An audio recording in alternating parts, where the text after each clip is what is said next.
On est aujourd'hui dans le Tov Be'av, 17 jours dans le mois d'Av. Et dans la paracha de cette semaine, il y a beaucoup de fois le mot Tov, Tova, El Eretz Tova, Eretz Lachalemaim. Alors il y a beaucoup des personnes, des fois, qui croient que dans ce monde, on doit souffrir pour avoir en haut le Gan Eden. C'est justement le moment aujourd'hui de rappeler que le mot Gan Eden est marqué qu'une fois dans la Torah et ça parle de le paradis où il y avait Adam et Ève. C'est marqué nulle part dans la Torah ce qui se passe après 120 ans. Bien sûr que ça existe, comme c'est pas marqué aussi les deux mots la terre d'Israël. Certains ils m'ont demandé, ils m'ont dit Birkat Amazon. On doit le faire, c'est marqué Ve'achalta ve'savata ou ve'rachta ala haaretz hatova. Quoique quand je suis en Israël, je dois faire Birkat et pas quand je suis en France. Alors c'est pas marqué Eretz Israël Hatova. Eretz Hatova, peu importe dans quel endroit tu es, déjà que tu as la possibilité de manger, remercie Dieu. Alors, ce qu'il faut méditer cette semaine, qu'est-ce qui est marqué non-stop dans la Torah?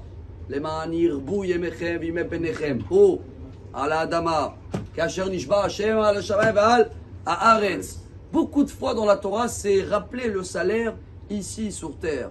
Après 120 ans, bien sûr, Rabbi Gbir, Leman yirbu, il dit Rabbi Eliyahu Lupian, Rabbi Lupian. Leman yirbu, ce qu'on lit tous les jours dans le schéma, c'est dans la paracha de cette semaine. Qu'est-ce qu'on lit dans le schéma? Leman yirbu lashon gadlut. On veut avoir, ya Rabbi, comme on dit, grand. On veut avoir les choses en grand, que ce sera dans la santé, que ce sera dans la joie avec les enfants, le shalom bayit, le matériel. On le mérite. Tout ce que Dieu il nous promet de prolonger la vie, c'est ici sur terre. Il y a une histoire, il est amené dans le Midrash Kohelet, avec Rabbi Yehuda Bar Ilai, le rabbin de la Parnassa, on l'appelait. Une fois, quelqu'un, un non-juif, il a vu, il avait un visage très lumineux, très joyeux. Il le dit, toi, ou tu es un éleveur de cochons, ou tu es un buveur de vin, ou tu prêtes de l'argent avec des intérêts. Pourquoi? Parce que c'est des métiers en général où ça va, il n'a pas besoin de faire des soucis et il a le temps de boire toute la journée.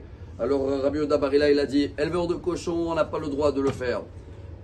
Prêter avec des intérêts, dans la Torah, ce qui est marqué sur ça. Et buveur de vin, quand je bois les verres de vin de Pessah, les 4 verres, j'ai mal à la tête jusqu'à Shavuot, donc je ne bois pas toute l'année. Alors il a dit, d'où il vient ce bon visage-là? Chochmat Adam Tahir Panav. C'est que la Torah. Mais il faut comprendre que la Torah, c'est de la joie, c'est un kiff. C'est ça le vrai oneg, le plaisir qu'il y a. On termine avec une histoire de Rabbi Moshe Feinstein, grand rabbin en Amérique. Le pauvre, ils l'ont demandé il y a à peu près une centaine d'années. Comment ça se fait que beaucoup des Juifs, ils ont survécu la Shoah, ils sont venus en Amérique. Au début, ils devaient travailler Shabbat. Et il y avait des Juifs qui changeaient de métier tous les semaines.